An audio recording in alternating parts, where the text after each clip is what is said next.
It's nice, huh? So thank you all for coming this morning. For those that I don't know, my name is Tiffany Spahn, and I'm one of the medical oncologists at Diablo Valley Oncology, and I specialize in the treatment of breast cancer, and I'm going to be your moderator this morning for this program. So on behalf of Diablo Valley Oncology and the cancer support community and the American Cancer Society and AstraZeneca, we all would like to welcome you guys. This is our 5th annual Many Faces of Breast Cancer in the East Bay. And it's been a pleasure for us to do this program every year. It gets bigger and better with some work. And it's really nice to have people coming back. We thank you, and it's nice to see all the familiar faces. And it's also great to have newcomers also. So what we do in this program is we're trying to address some of the issues that are unique to breast cancer survivors. And of course, we can't cover everything. So we try to pick different topics each year to talk about and have different panelists. So we have a pretty stellar panel of speakers this morning, and I'll tell you more about them as they come up to the podium, but just to give you a quick run through, we have Dr. Sophia Ramen. Wave, Sophia. She's a radiation oncologist. We have Allison Taba. She's a physical therapist. We have Dr. Marge Jank. She's a psychologist, and we have Robert Hauser, who's a photographer. We are also going to have another sort of special guest speaker. They're all special, but we have another one, Andrew Byrne, who's going to talk a little bit later, and I'll tell you more about him when his turn comes up. A little bit of housekeeping for today. You guys all got a token if you parked in the garage, and parking is free. So when you leave, just let them know you're with the breast cancer event. We, of course, yes, Jennifer. Somebody lost theirs. Token. Anyone lose a token? Judy will have it in the back. Okay, thank you. Cell phones off, please.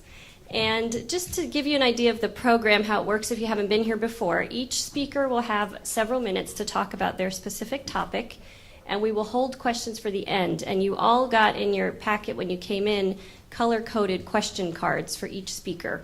So if you come up with a question during the talk that you'd like them to address later, please write it down, and we will have runners collecting the question cards throughout the program.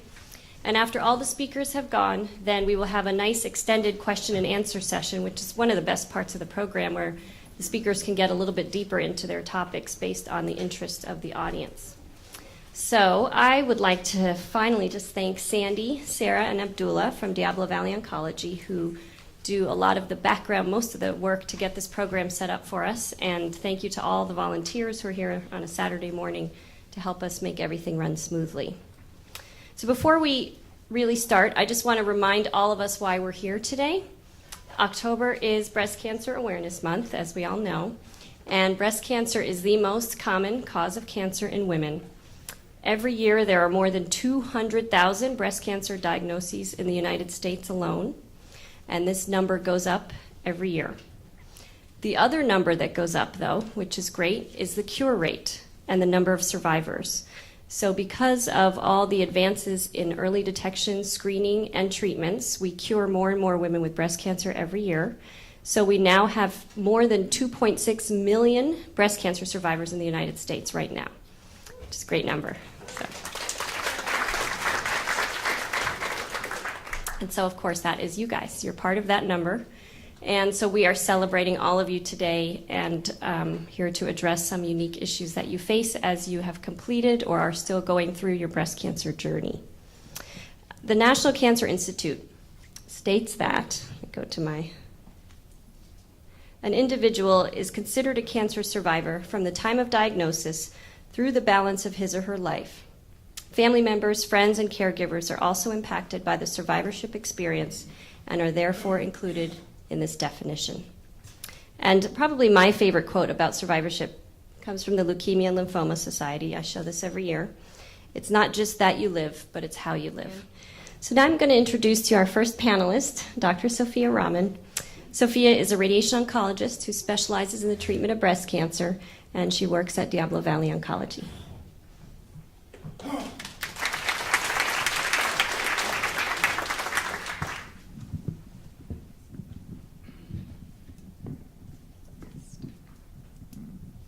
Thank you, Tiffany. Good morning, everyone. As Dr. Swan mentioned, I'm Dr. Sophia Ramen. I'm a radiation oncologist at Diablo Valley Hematology Oncology, and I specialize in the radiation treatments for breast cancer. As most of you probably already know, radiation therapy is a critical component in the treatment of breast cancer. And my goal this morning is to briefly overview the role of radiation therapy, as well as all of the different options with regards to radiation treatments that are available in the current era of breast cancer. So first of all, what is radiation therapy? Radiation refers to high energy X-ray beams that are so powerful that they have the ability to kill tumor cells.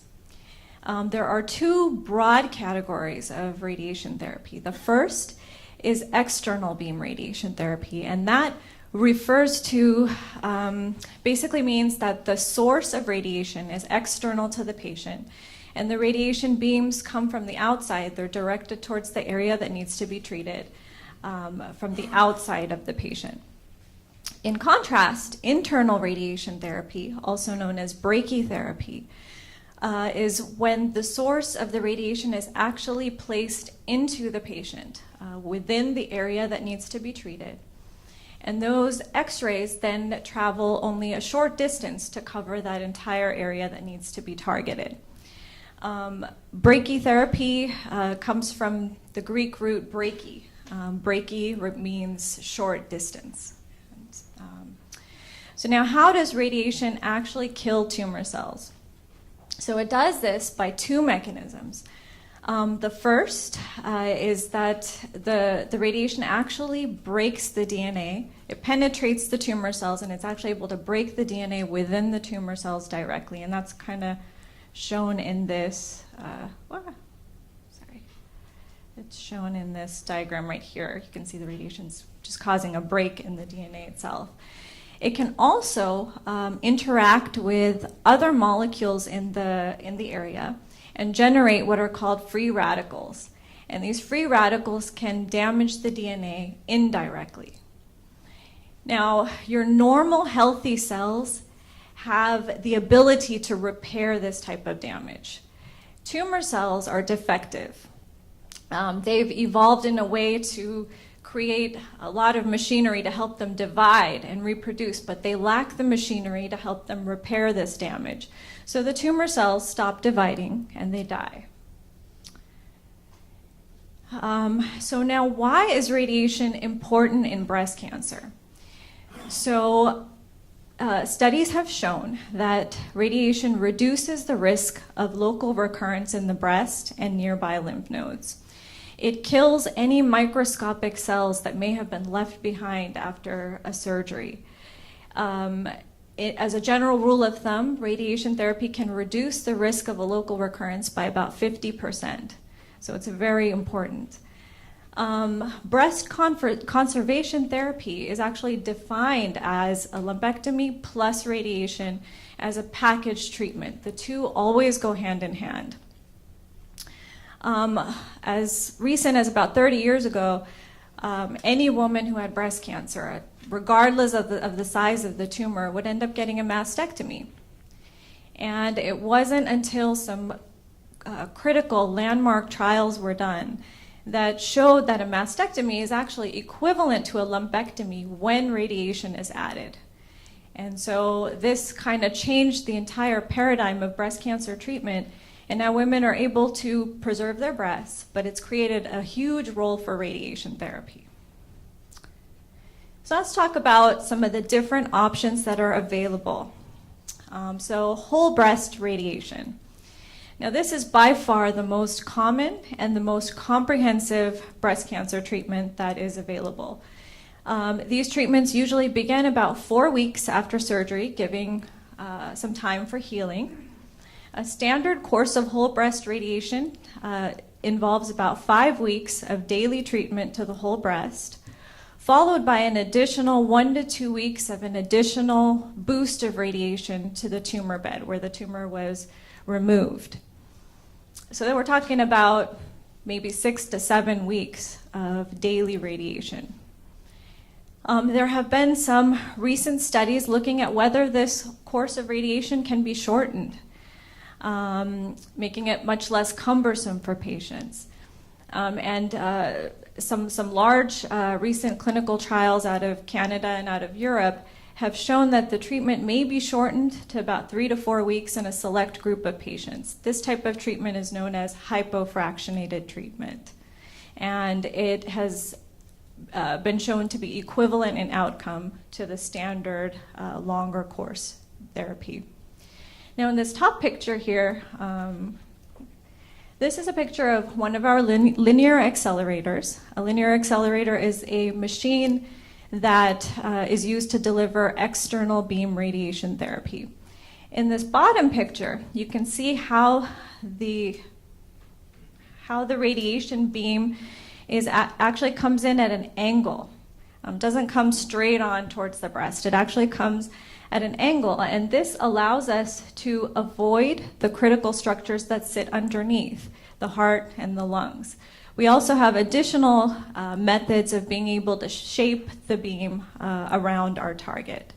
So this has allowed us to really minimize the side effects that are associated with radiation therapy, and it has made breast cancer radiation much more tolerable for women. So side effects can include a sunburn type of skin reaction, some fatigue. A dry cough can happen because, as you can see, the radiation beam just skims across the edge of the lung there. And over time, you can develop increased scar tissue formation within the skin and the breast. Postmastectomy radiation. So some women may be offered postmastectomy radiation if their risk of a recurrence is high after a mastectomy. The radiation therapy can reduce the risk of a local recurrence, and it can actually improve survival in these high-risk patients. Postmastectomy radiation includes the chest wall and regional lymph nodes. And regional lymph nodes may include supraclavicular lymph nodes, these nodes that sit right above the collarbone and are shown in yellow in this 3D reconfiguration of this patient. Sometimes these treatments are done with tissue expanders in place when women are undergoing reconstruction. In this top slide, you can see this. This is a radiation CT planning scan, and you can see this tissue expander that's in place. So indications for postmastectomy radiation. So generally, these are the women that have the highest risk of recurrence. So these are negative prognostic features such as large tumors. So if the tumor is larger than 5 centimeters, if they have chest wall or skin involvement, multiple lymph nodes, if they have a positive surgical margin, or if there are other adverse features that may warrant a treatment like this. And a typical course of postmastectomy radiation is about 5 weeks of daily treatment. Now let's talk about partial breast irradiation. And this is an option mainly for our early stage breast cancer patients. If you look at this picture right here, this red little guy is the original cancer in the breast. This yellow around it is the lumpectomy cavity. So that's the area that the surgeon removes. Studies have shown that in the small percentage of women with early stage breast cancer, when the cancer recurs, in 80% of cases, it recurs right here in the lumpectomy cavity or just adjacent to it. So this leads to the rationale behind partial breast irradiation, which treats only the segment surrounding the tumor. So the area that would be targeted is this area in green, and that's it. This type of treatment typically involves fewer treatments at larger doses per treatment, allowing people to finish in a sooner amount of time, and that hence the term accelerated partial breast irradiation. And it has the advantage of minimal exposure to the surrounding normal tissues, and this results in fewer side effects. Now, there are different types of partial breast irradiation. And so one type of treatment is balloon brachytherapy. Brachytherapy, again, is that internal type of radiation that I mentioned, in which a balloon is placed within the lumpectomy cavity. These are some balloons that we have. They come in different sizes. And there's a catheter that's attached to the balloon. This catheter actually it comes out of the skin through a small opening, and it kind of hangs out. The radiation is delivered through the catheter and into the balloon and then into the surrounding breast tissue. This type of treatment is done twice a day for 5 days. So a patient can be done within a week. And it has minimal side effects. Another type of partial breast irradiation is 3D conformal radiation therapy, partial breast radiation therapy. This type of treatment is similar to the balloon brachytherapy, except for there's no internal device. This treatment uses an external beam radiation delivery to treat part of the breast. And this treatment is also done twice a day for 5 days. In these pictures, this is a treatment plan of a woman who opted for this technique, and you can see just part of the breast is being treated. It's this red area right there. Another type of partial breast treatment, and this is actually the newest technology that we have available, is intraoperative radiation therapy, or IORT. This is a very new and exciting type of treatment. It allows for radiation delivery at the time of the surgery itself in a single treatment that takes 5 to 10 minutes. So the patient is actually done with their radiation treatment even before they wake up. It has minimal side effects. This machine is a picture of our Zoft electronic brachytherapy machine. So this is a type of brachytherapy. It still involves a radiation source that's placed inside the patient. This machine is portable, and we can take it with us to the operating room and deliver this type of treatment. It also involves a balloon similar to the balloon that's used in balloon brachytherapy.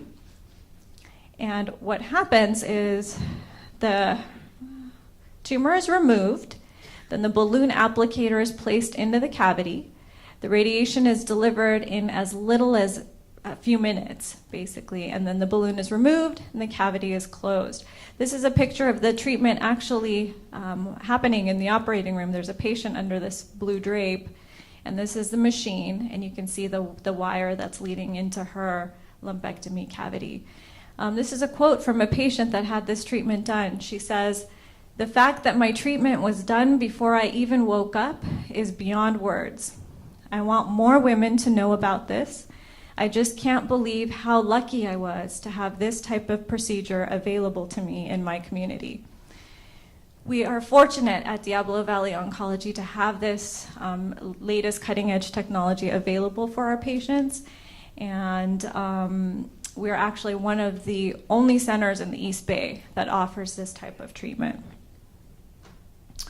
This is my conclusion slide, and I put this picture up to remind everyone that the optimal breast cancer treatment involves a collaborative effort among a unique group of providers, from your breast surgeon to your medical oncologist to the radiation oncologist to your physical therapist or your psychotherapist. Every person plays a crucial role in the overall well-being of the patient. And it's this type of comprehensive care that we strive to provide our patients every day at our facility. Thank you very much.